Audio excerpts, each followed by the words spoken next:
Alright, we're back. We're just doing a quick beer mail thing here. Got this today from Maddmaxstar. Nick, excellent Canadian beer tuber. I'm sure you probably know who he is if you've been watching my channel. Or if you've just been following YouTube beer tubing for a while now.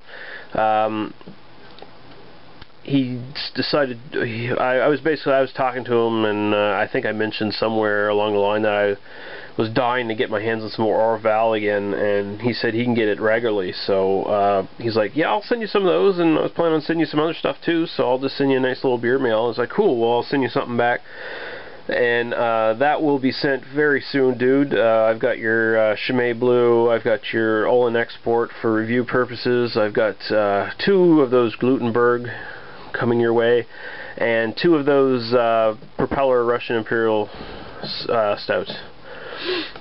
So here we go. He sent 2 Orvals for me. Both of these are almost a year old. They'll be a year old on Friday. And he said he recently just had one from the same vintage, and he said it was really good. The best before is like 2016 anyway, so that's really cool. I've never had a Orval that was, you know, a year old or more, so that'll be very, very interesting to try those. So now we'll get to the stuff that's new to me in this beer mail that he sent me that will be reviewed in short.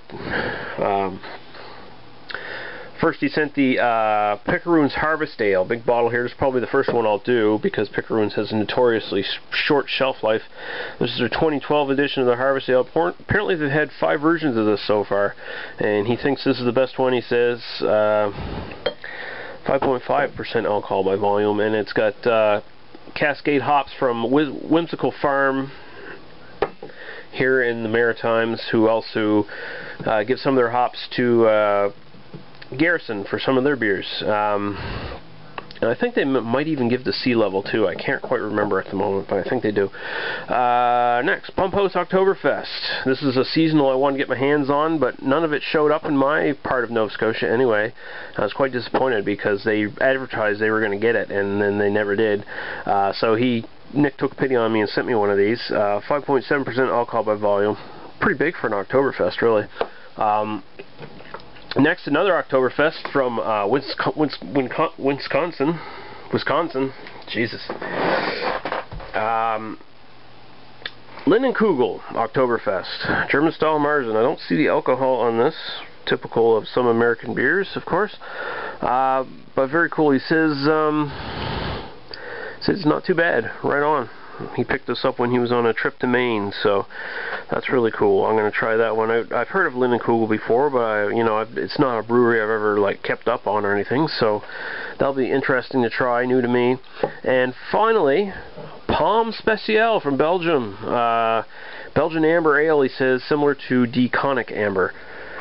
Very neat, very, very neat. 5.4% alcohol by volume. So yeah. These will all show up shortly. I also have some other stuff I picked up today that I'll be reviewing very, very soon. Innocent Gun Winter Treacle Porter that comes in the current edition of their winter gift pack. Also the 2012 versions of their Highland Cask and their spiced rum finish, which was previously only available in their winter pack from last year, but now it's in the fancy box packaging or whatever, single bottles. So we're going to do those, and we're also going to do Glutenberg Blonde from Quebec that's being distributed around the area by Garrison here in the Maritimes. So that one I'm not quite sure it's going to be as cool as the others. But we will see, we will see. Okay guys, we will see you later. Have a good one.